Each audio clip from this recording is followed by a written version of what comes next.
जय श्री राधे कृष्णा।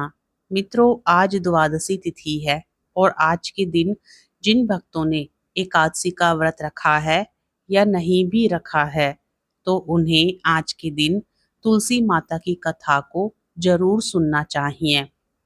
आज 29 सितंबर 2024 सुबह 6:13 से लेकर 8:36 के बीच व्रत का पारण किया जा सकता है। और आज के दिन तुलसी माता की कथा को श्रवण किया जाता है और साथ ही तुलसी माता का पूरे विधि विधान के साथ पूजन करने के बाद ही एकादशी व्रत का पारण भी किया जाता है।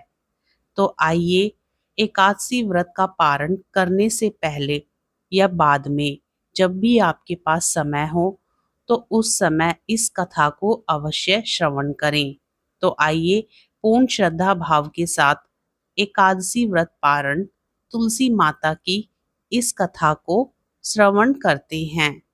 प्रेम से बोलिए, तुलसी माता की जय। श्री हरि विष्णु भगवान की जय। एक बार शिव ने अपने तेज को समुद्र में फेंक दिया था। उससे एक महातेजस्वी बालक ने जन्म लिया। यह बालक आगे चलकर जालंधर के नाम से पराक्रमी दैत्य राजा बना। इसकी राजधानी का नाम जालंधर नगरी था। दैत्य राज काल नेमी की कन्या वृंदा का विवाह जालंधर से हुआ। जालंधर महाराक्षस था। अपनी सत्ता के मद में चूर उसने माता लक्ष्मी को पाने की कामना से युद्ध किया, परंतु समुद्र से ही उत्पन्न होने के कारण माता लक्ष्मी ने उसे अपने भाई के रूप में स्वीकार किया। वहां से पराजित होकर वह देवी पार्वती को पाने की लालसा से कैलाश पर्वत पर गया।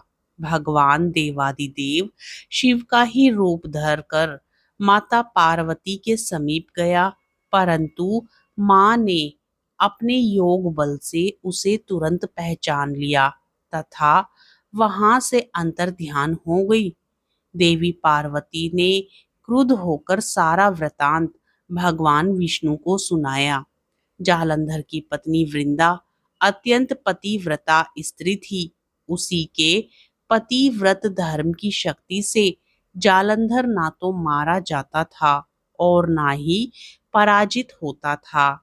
इसलिए जालंधर का नाश करने के लिए वृंदा के पतिव्रत धर्म को भंग करना बहुत आवश्यक था। इसी कारण भगवान विष्णु ऋषि का वेश धारण कर वन में जा पहुंचे, जहां वृंदा अकेली भ्रमण कर रही थी। भगवान के साथ दो मायावी राक्षस भी थे, जिन्हें देखकर वृंदा भयभीत हो गई। ऋषि ने वृंदा के सामने पल में दोनों को भस्म कर दिया।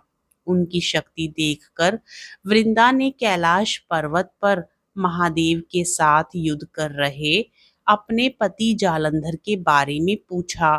ऋषि ने अपने माया जाल से दो वानर प्रकट किए। एक वानर के हाथ में जालंधर का सिर था तथा दूसरे के हाथ में धड़। अपने पति की यह दशा देखकर वृंदा मूर्छित होकर गिर पड़ी। होश में आने पर उन्होंने ऋषि रूपी भगवान से विनती की कि वह उसके पति को जीवित करे। भगवान ने अपनी माया से पुनः जालंधर का सिर धड़ से जोड़ दिया, परंतु स्वयं भी वह उसी शरीर में प्रवेश कर गए। वृंदा को इस छल का तनिक भी आभास ना हुआ। जालंधर बने भगवान के साथ वृंदा पतिव्रता का व्यवहार करने लगी, जिससे उसका सतीत्व भंग हो गया। ऐसा होते ही वृंदा का पति जालंधर युद्ध में हार गया।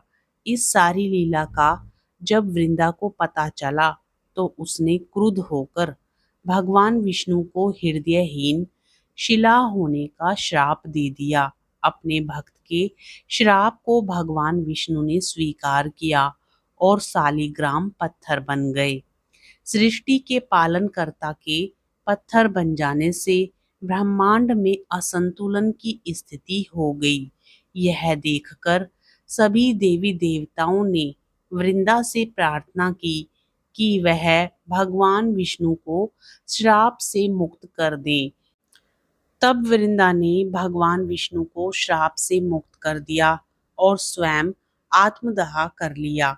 जहाँ वृंदा भस्म हुई, वहां तुलसी का पौधा उगा।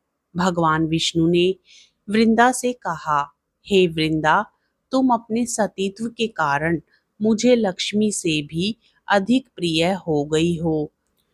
अब तुम तुलसी के रूप में सदा मेरे साथ रहोगी।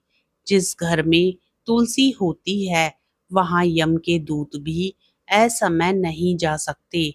मृत्यु के समय जिसके प्राण मंजरी रहित तुलसी और गंगा जल मुख में रखकर निकल जाते हैं, वह पापों से मुक्त होकर बैकुंठ धाम को प्राप्त होता है।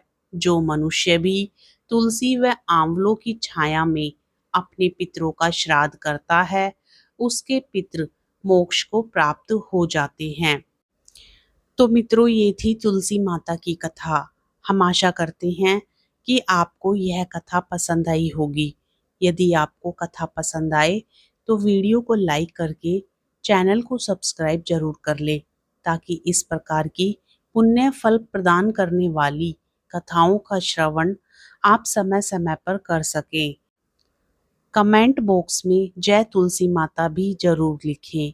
हरे कृष्णा, राधे राधे।